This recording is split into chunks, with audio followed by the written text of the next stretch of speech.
Hello, everyone. I'm Dr. Gary Small, Director of the UCLA Longevity Center, and I'd like to welcome you to our webinar this afternoon entitled Women's Cognitive Health, Aging, Cancer, and Hormones.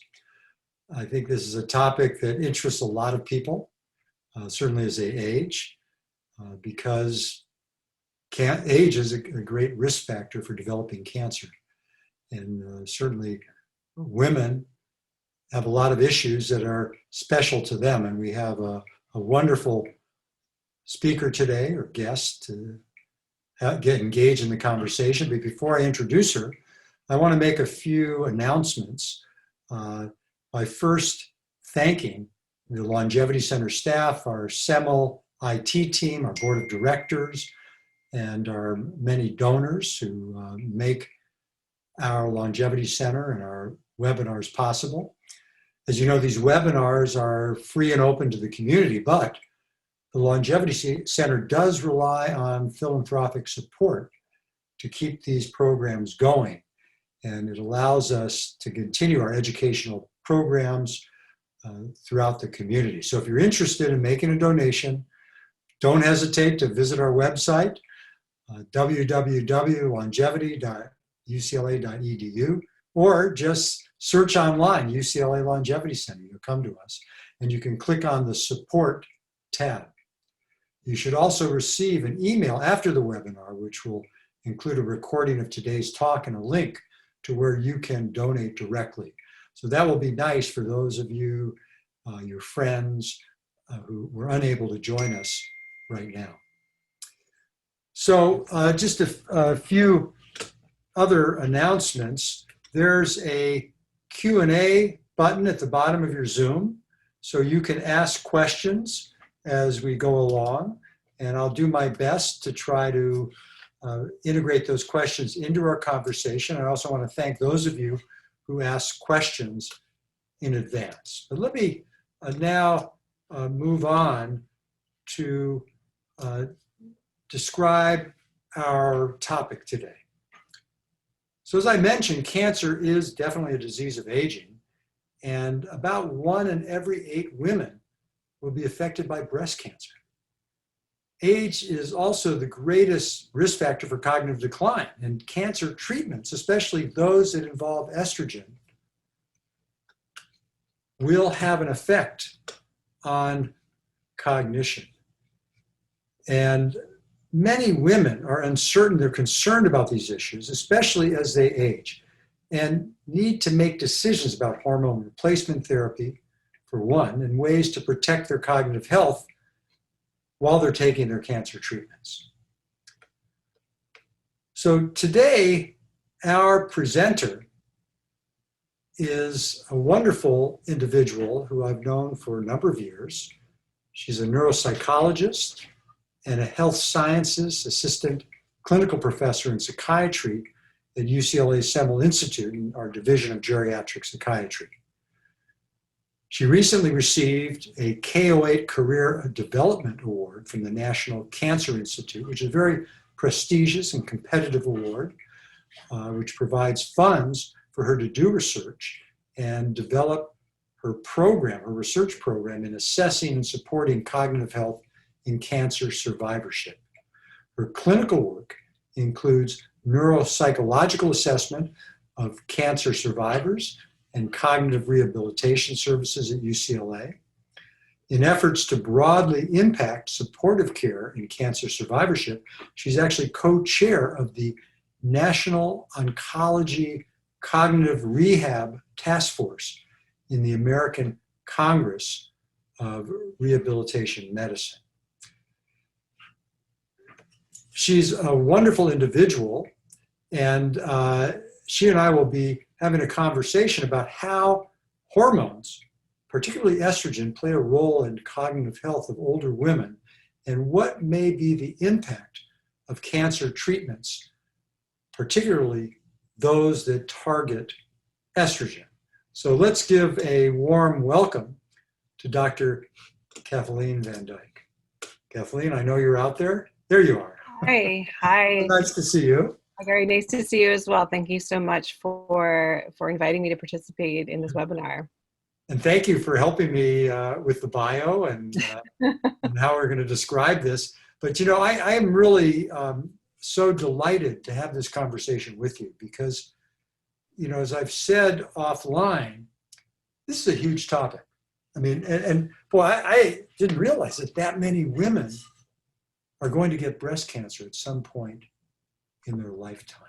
Yes, it's the number one cancer among women, and particularly in older adults. So some statistics have that around 70% of cancer patients are over 65. So there's a big intersection there between cancer and cognitive health. Yeah. I know many of our board members have an interest in that.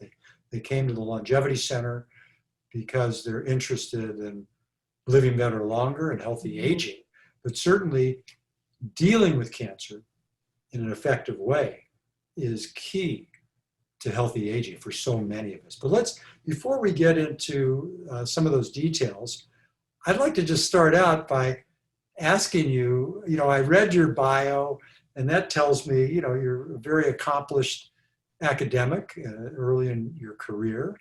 I'm very proud to have you in our geriatric psychiatry division. It's been wonderful working with you. But tell us your backstory. How'd you get into this field? How'd you get interested in this clinical work and cancer survivorship? Yeah, so as you know, I've been at UCLA for several years, both in my training and then was fortunate enough to stay on in clinical work and research. My background is actually in age-related cognitive disorders and Alzheimer's disease and dementia, and that's always what I thought I would pursue in research and clinical work. But it was really during my postdoctoral fellowship at UCLA with Dr. Linda Erkley that I was introduced to the idea and the challenges that some cancer survivors face after treatment. And she connected me with Dr. Patty Gans, who's a very accomplished medical oncologist and has always been a champion of supporting survivors in the years after cancer treatment. And she basically said to me, there needs to be more work in this area supporting cancer survivors because they're reporting cognitive problems and we don't know enough about what's going on and how to treat them and how to best prevent them.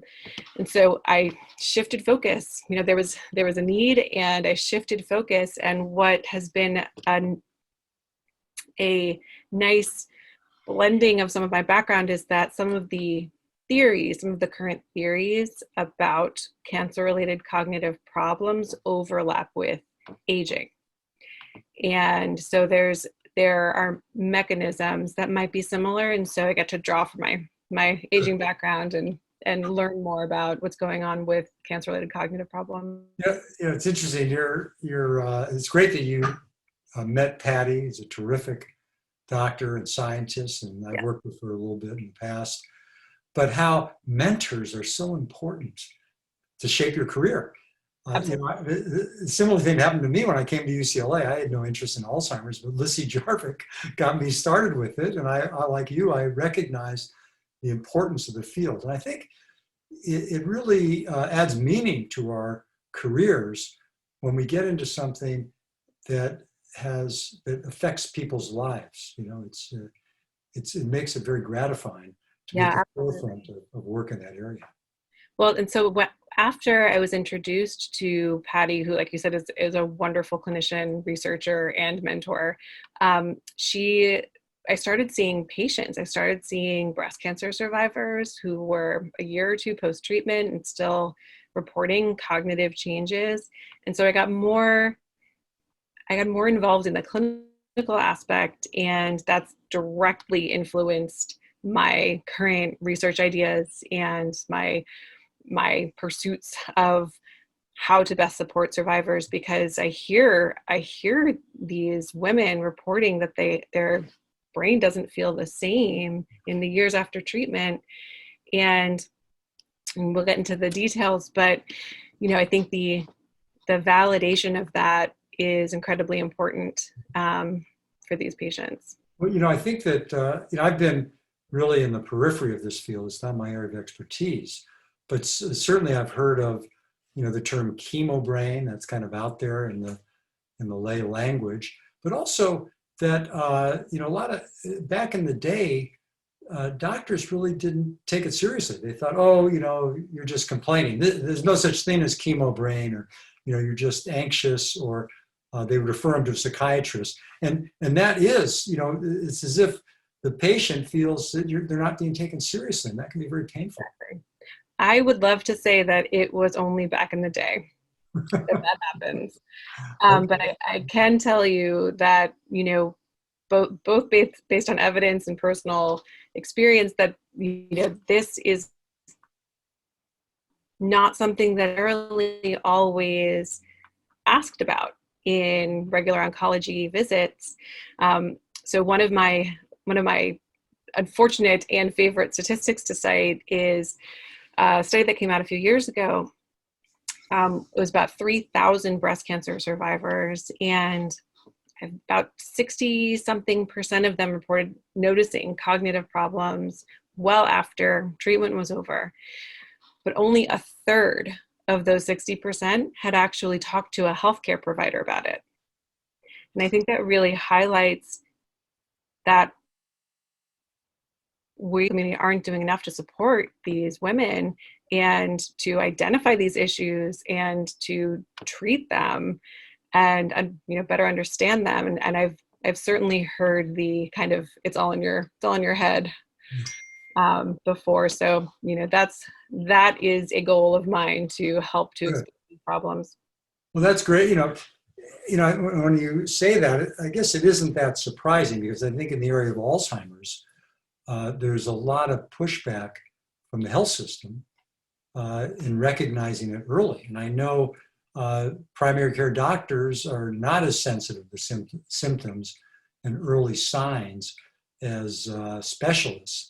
And, part of it is lack of education. Part of it is the average doctor has maybe 6 minutes of time in a follow-up, and they're just worried about lots of other things. Right. And, there's reimbursement issues, but it's important. It's great that people like you are so aware of that and are championing that cause, because, it must be so devastating when somebody hears that diagnosis, that their life must become upended. That's one scenario, and I want to hear about that. But the other one, you have these families with the genetic predisposition. So you have women that are terrified of breast cancer their whole lives, and some even getting prophylactic bilateral mastectomies to avoid it. I mean, does that still happen? It's an option. Yeah, it does still happen. And, I think one of the issues that you brought up that's really important is the idea of trauma, the trauma that can accompany this diagnosis, irrespective of the prognosis or diagnosis. The hearing the diagnosis of cancer, it can be felt like a life-threatening event. Yeah. And so it doesn't actually have a diagnosis in terms of the DSM-5, but in the literature and the National Cancer Institute is called cancer-related traumatic stress. Wow. And it typically is seen as symptoms that are kind of like post-traumatic stress disorder, but may not reach that level of severity, but it's in the same family. And so I certainly see that a lot clinically, and it is certainly something that has to be considered both in terms of the survivor's quality of life and cognition. I think the other thing I think about is this term invincibility of youth. When we're young, we think nothing's going to harm us, we're going to be fine. And I think for many women, it just must be such a shock that now their lives are different. So you have the psychological trauma, and then you've got the physical trauma, whatever the treatment is, whether it's chemotherapy or radiation. And that has all kinds of side effects and challenges and problems. So it's a real, and then we're talking about aging and cognitive health. It's a perfect storm, or the worst storm you want to think about, all these issues coming together. Right. And certainly, like you said, one of the intersections that I'm really interested in is understanding brain and cognitive health when we consider that many women get diagnosed with breast cancer right around perimenopause and right around menopause. And so you have already this disruption in your hormones and how that affects different systems. And then you have the diagnosis and the psychological impact of that. And then you have the treatments, the potential toxicities associated with different treatments. And so how do we untangle that in a way that's meaningful and beneficial for patients and will help them understand what's going on so that they can function as well as they can after treatment? So, you mentioned perimenopause, menopause. I mean, maybe tell us a bit more on how menopause and other estrogen changes kind of impact cognitive health. Sure. So what we know about menopause, which has really only been more heavily studied in the past 10, 15 years, is that women do report having cognitive changes right around the time of perimenopause. And perimenopause is typically broadly defined as the point in which a woman's menstrual cycles start to fluctuate a little bit. They're not as regular. Whereas menopause is when a woman is no longer going through menstrual cycles. And so right around perimenopause, you start to see this shift and fluctuation in estrogen. And that process, the perimenopausal, menopausal, and close after that postmenopausal process takes about, give or take, 10 years. It's a long time. And so what I always tell my patients is that when we think about menopause, we think about how long it takes, how natural menopause, think about how long it takes, and how the brain really is adjusting to these hormonal shifts and the slow decline of estrogen, circulating estrogen in the body. What we know from the menopause literature, which is fascinating and incredibly important for aging generally, age-related research generally, is that when it comes to women, the time since final menstrual period, so the time since the woman stops getting her period, is more predictive of cognitive functioning than chronological age. So let me understand that. So tell me how this works. So when she starts, or you say stops getting her period? Stops. So if she stops at an earlier age, that's more predictive of cognitive decline, accelerated cognitive decline. So there's actually two questions there. The answer to clarifying what I was describing is that's not accurate. So if we think about age-related cognitive decline, right? We know that there's certain cognitive functions that decline naturally over the course of aging.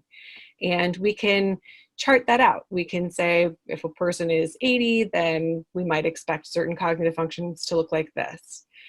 A better predictor, so a better explanatory factor or way to explain cognitive changes for women is time since they last got their period. So time since menopause. Oh, I see. So does that clarify? It's clear. You think about it, I guess the average woman spends a good part of her life in an estrogen deprived state, unless she uses estrogen replacement therapy, right? Right. So it's, one way to think about it is that most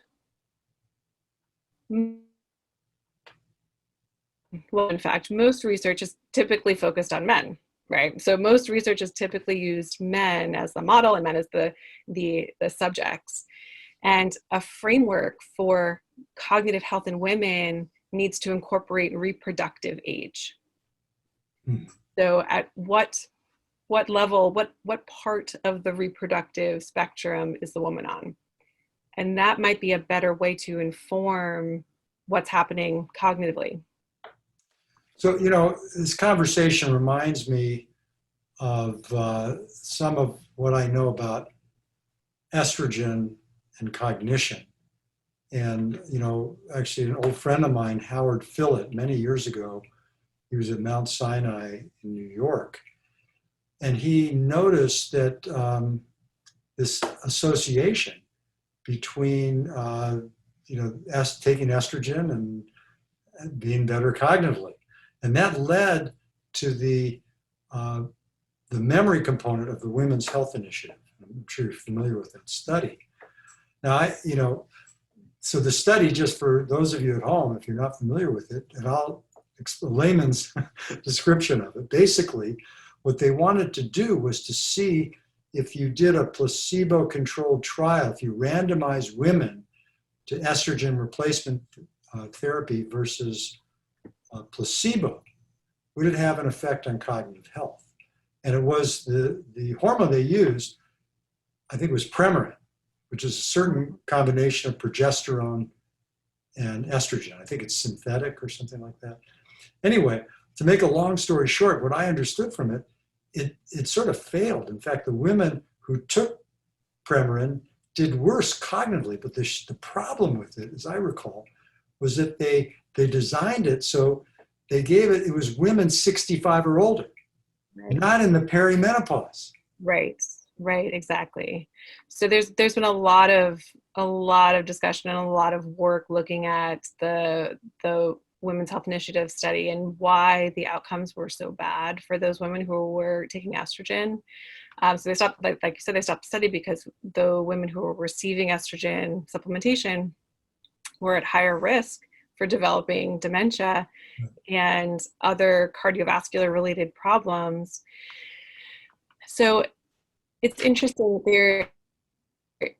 the theories that have since come out are the idea of this critical window of estrogen supplementation, where perhaps if estrogen is going to have a beneficial effect, like has been seen, including your colleagues' work, like has been seen in observational studies, maybe it really is about understanding where in the menopausal space, the perimenopausal space, a woman is. So I believe there are 2 other clinical trials that looked at that question of whether or not introducing estrogen supplementation in the perimenopausal space was beneficial for cognitive outcomes. And I do not believe that they found anything positive. I think that my understanding of the literature is that despite this overwhelming observational evidence, and I should add evidence in mice models. So when they give estrogen to mice, their brains look great and they can, go through the maze faster. Despite that evidence, there still is not a conclusive understanding of the potential beneficial role of estrogen supplementation on cognitive health. So, that's, I've seen this pattern, this idea of a critical point when supplementation or a certain medication is healthy for the brain, and there's a tipping point when it becomes harmful. Certainly, you see a similar story with anti-inflammatory medicines. And it is, just a word of advice for those of you at home. And it's confusing for the layman, because you'll see in the lay press, they'll say, well, there's an association. If you take estrogen, it lowers your risk for dementia. But that's an epidemiological study where they're comparing lots of people and asking them, what did you take, what didn't you take? And they do mental tests to see where they are. But to really show causality, you've got to do these prospective, double-blind, placebo-controlled trials to see if taking the hormone or the drug really makes a difference. So, I don't know that. I mean, how would you sort it out? I mean, for example, you know, I always like when my doctor is giving me confusing advice. I always say, well, "What would you do, doc?" Uh-huh. I So, mean, what I mean, would you? I mean, would you take? There's heart risks. There's other kind of risks. I mean, what do you advise? breast, What would you so do in terms breast of cancer risk is a big hormone one too. replacement therapy? I think that we have to consider breast cancer risk as another big one in addition to heart risk, heart disease risk. Um, so I don't know, and unfortunately, I don't have to answer that question just yet. That's right. Got some time to think about Yeah, it. I I I am Tough one. I am asked that question a lot about supplementation, and based on the evidence, it's still too controversial in terms of outcomes to have any kind of conclusive stance on it. I Yeah, think we're getting there, and people are looking at it as a potential treatment, but it's not something that has conclusive evidence to back it up. well, I think that's a fair answer. Even that women's health initiative, one can argue, maybe it was just that particular form of estrogen. There could be other forms that Right. are helpful. Well, let's shift a little bit and talk about another area that kind of is at the intersection between your interest in cancer, cognitive health, and women, and that's genetics and genetic risk. And I know you have an interest in a certain genetic variable called ApoE, or apolipoprotein E. So those of you unfamiliar with ApoE, it's a gene that we all have. It's on chromosome 19, if you're interested. And it comes in three forms, 2, 3, and 4. And it turns out that the form called ApoE4, which affects 20% of the population, 1 out of every 5 of us carry the ApoE4 genotype or allele. And that increases a person's risk for developing Alzheimer's. It's not necessary nor sufficient. There's a lot of people who have ApoE4 and never get Alzheimer's, and there's a lot of people who don't have it and get it. So tell us about your work with ApoE and cancer and cognition. Yeah, I would love to. It's a really good question, a really interesting area. I should start off the bat by saying I don't have any answers yet, but let me tell you what's out there. And it's a good area to do research in. So just like you were saying, the risk associated with carrying an ApoE4 allele is something that we're interested in studying in cancer survivors to see if there is some genetic vulnerability to cognitive problems after cancer treatment. And one of the reasons this is an interesting area, like I mentioned a little bit earlier, is that there's a theory that the effects of cancer and cancer treatment on the brain are akin to something like accelerated aging, that the actual neurons are just accelerating at a little bit of a faster pace after these treatments due to the toxicity of these treatments. And so if we think about that and we think about how ApoE4 increases someone's risk for developing an age-related neurodegenerative process like Alzheimer's, which is Alzheimer's disease, we have been looking at whether or not, if you take a group of breast cancer survivors and you look at the women who have an E4 allele years after treatment and women who don't years after treatment, are there differences in how they're doing cognitively? So I'm working on a project like that right now, and I will have results published soon. But the published results indicate that it's complicated.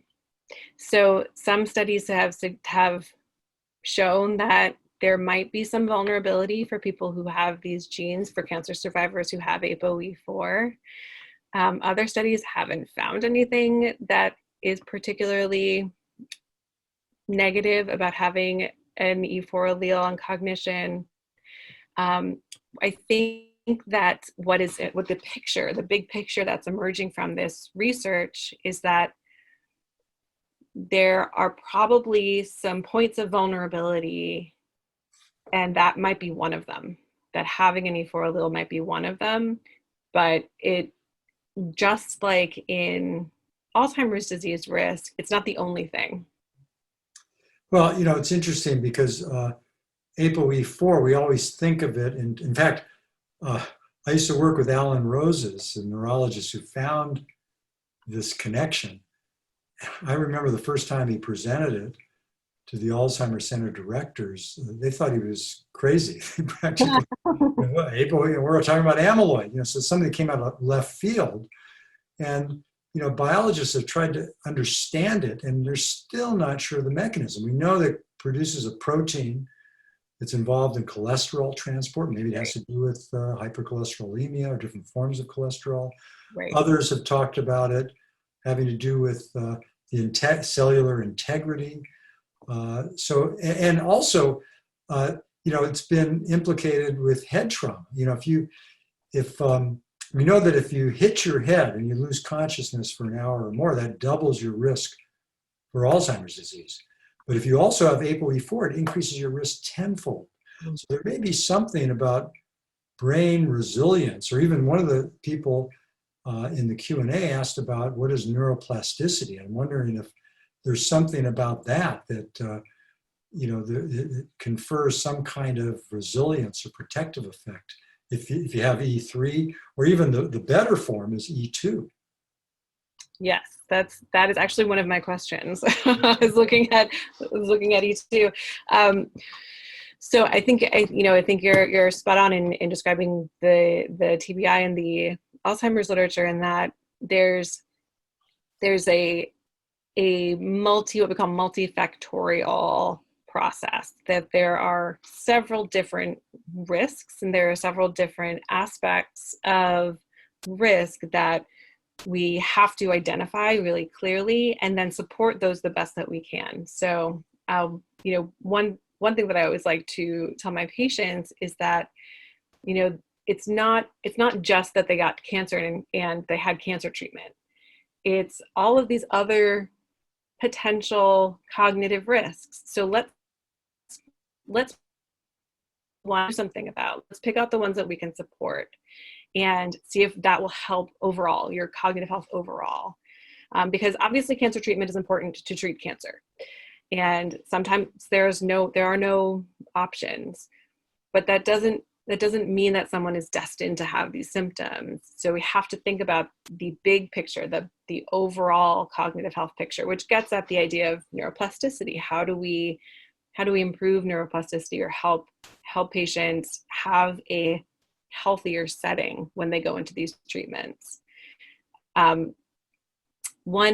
There's a researcher, Julie Silver, who's over in Harvard, who's kind of coined the phrase prehabilitation in cancer, the idea of starting supportive rehabilitation efforts very early in the cancer experience. And so, an interesting idea could be, well,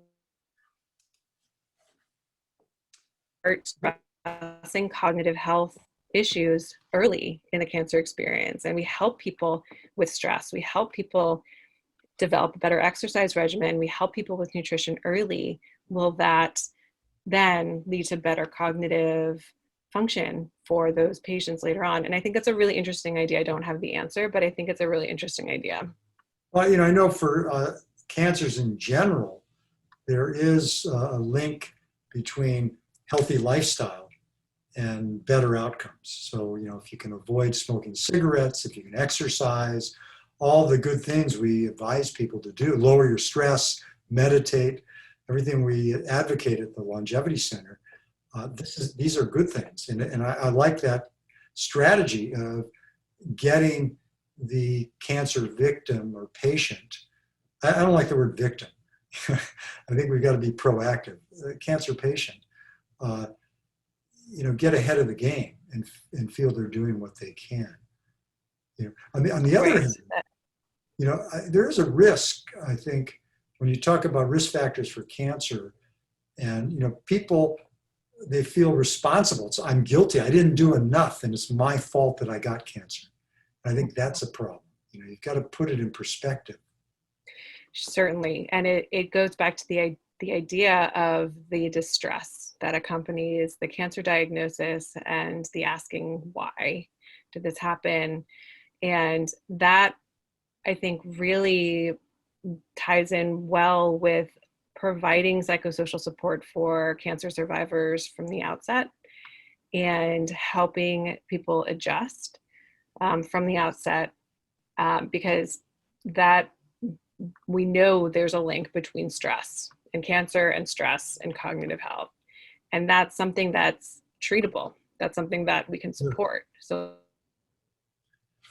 what about, speaking of treatment, what about interventions for the cognitive issues that women who survive breast cancer have? I mean, what are some of the approaches people are being used? So there is a growing literature out there because this problem is being more and more recognized. And the predominant intervention is cognitive rehabilitation therapy. So working with someone to promote neuroplasticity, either through exercises or other types of interventions, working with someone to introduce what we call compensatory strategies, or how do you function better, even if you can't remember as well as you used to.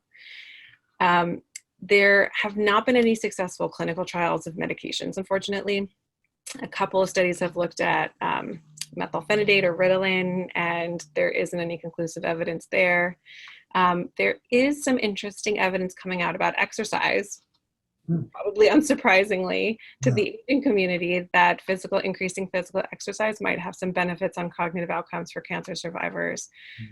So there are definitely options, but a conclusive, guideline for how to treat these issues isn't there yet. But of lifestyle, these are the things that we're looking at, and these are really, really important for supporting overall brain health. Have there been studies looking at some of the symptomatic drugs used to treat Alzheimer's dementia? Like Aricept or donepezil and those kinds of medicines? That's a good question. And I don't want to misspeak, but I believe there was one. As far as I know, there has been no evidence to support its use, but I don't think it's been looked at enough. But that's a really good question. I don't think that we've looked at it enough. I mean, I've heard from patients that some people are doing it off label. So, this conversation reminds me of some of the studies I've been involved in that link to estrogen. And I recall one that Lon Schneider at USC and I did a number of years ago, where we looked at response to an antidepressant. And depending on whether a woman was taking hormone replacement therapy or not. And it turned out that if she were taking estrogen replacement therapy, she had a better response to the antidepressant than if she didn't, which was interesting. It is interesting. It is interesting. I wish that estrogen was a slam dunk, but it's just such a complicated hormone, and it interacts with so many systems in the body that there's not a clear one-to-one picture. So, my research interests are looking at the effects of anti-estrogen therapy on the brain, because many women who have breast cancer need to take these medications that block the effect of estrogen or reduce estrogen in the body. And so we don't have a good handle on what happens to those women's cognitive health and quality of life in the years that they need to take these medications, or the years that they're recommended to take these medications. But absolutely, estrogen has a role in a lot of different systems: depression, insomnia, stress, anxiety. There's a lot of things that are implicated in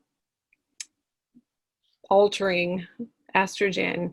And so it becomes very complicated and at the same time very important for us to understand how artificially changing a woman's estrogen affects their brain. In that line of research, do we have evidence at this point that some of these anti-estrogen therapies are less cognitively aggressive or destructive than others, or is that too early to tell at this point? Yeah, it's a good question. Again, there is mixed evidence out there, and that's part of the research question that I'm hoping to try to answer with this NCI Career Development Award, is to understand what these specific estrogen treatments or anti-estrogen treatments do and how they might affect a woman's cognitive health and brain function. But these studies overall are kind of a mixed bag. Like I said, there are some treatments that just block estrogen receptors, some treatments that block ovarian function, some treatments that reduce the overall availability of estrogen in the body and the brain. And so the question is complicated again when we think about a woman's reproductive age. Are they premenopausal, perimenopausal, menopausal, postmenopausal? And so those are all factors that we still don't have a good handle on. And that's I think really important, and one of the things that I'm hoping to try to support, get more information for, and help inform the community and patients about. So, I know that the time is racing by. We're almost near the end of the hour, and I wanted to get in a few of the questions people have asked. I just want to see, some of the questions were very clinically oriented, and I guess neither of us feel comfortable getting into that. And I would redirect people back to their doctor to ask about that. But here's one.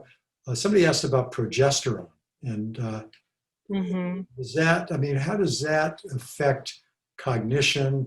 Does it make some of the estrogen effects better or worse? Do we know much about that? So that's, again, a really good question. Estrogen has certainly been the focus of most research. So I don't have enough evidence basis to answer that question, but I think it's a really important question. And there are different types of estrogen too. So understanding the very specific hormone fluctuations and hormone levels at a much more nuanced level, I think, is one of the research questions that we still need to answer. But it's a really good question and really important for us to figure out. Yeah. So somebody else asked about what about hysterectomy, and I would think certainly that's got to have a psychological impact, but there wouldn't be any hormonal changes unless the ovaries are taken out, right? So correct. Ovarectomy too. Right. So what's in the medical terms called an oophorectomy, when they take out the hormones. So the hormones are the main source of estrogen in the body, and not the uterus. However, mice models tell us that our brains actually synthesize estrogen on their own, which I thought was so cool when I first started reading about that literature. So you can imagine how important estrogen is to the brain if our brains can actually synthesize it on their own, even in the absence of ovaries.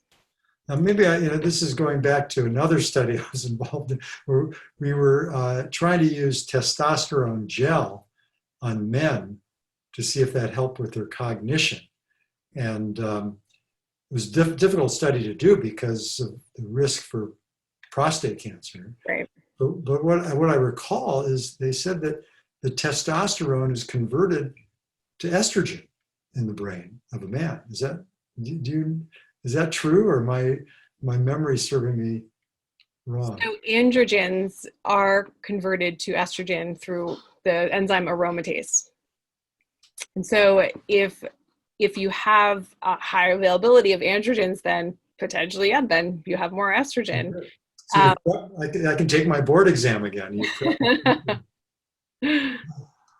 There's another question.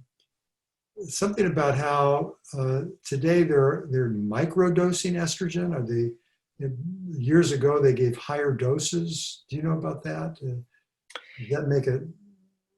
You know, I again, I am really cautious about the issue of supplementation. You know, it is still controversial. There still isn't there still aren't hard and fast guidelines about it. And even proponents of supplementation in the literature also caution against its use for cognitive benefits. So I think that it's, of course, a personal decision and one that should be talked about with someone's doc, but the evidence isn't there for me to comment on it in a more concrete way. Well, we're just about done here. I just wonder if you have any parting comments that you'd like to share with us about the field. Where do you see it going? I mean, you're starting out your academic career. You got a wonderful trajectory ahead of yourself, I'm sure. Where do you see yourself going, let's say in the next 5-10 years with this line of research? Where would you like to go? What would you like to understand? That's a big question. I hate those questions when people ask me. They're so difficult. Am I on an interview? No, I mean, it is certainly something that I'm thinking about and something I'm working towards. But I think that there's so much work to be done in supporting cancer survivors and in raising awareness about brain health and cognitive health and cancer survivorship. And of course, with our growing aging population, we're going to have more and more people who are undergoing these cancer treatments and who we want to support as best as we can to have good quality of life and to be able to function as well as they can. So my goal is to help the clinical and research community understand what's going on, how we can potentially prevent some of these symptoms. If these symptoms happen, how we can support them through treatments, and clinically help develop programs that are tailored towards the cancer survivorship phase and cognitive health. Well, thank you, Kathleen. If anybody's going to get there, you're the person, and I'm looking forward to following your career and what you can teach all of us about this area that is just so important, and we need more people like you going into it. And thank you again for joining us for the conversation today. Thank you to everyone out there who joined us and for your wonderful questions. I wish we could have answered them more. And until next time, everybody stay safe and stay healthy. Thank you so much for inviting me and having me. My pleasure. It was fun. Take care.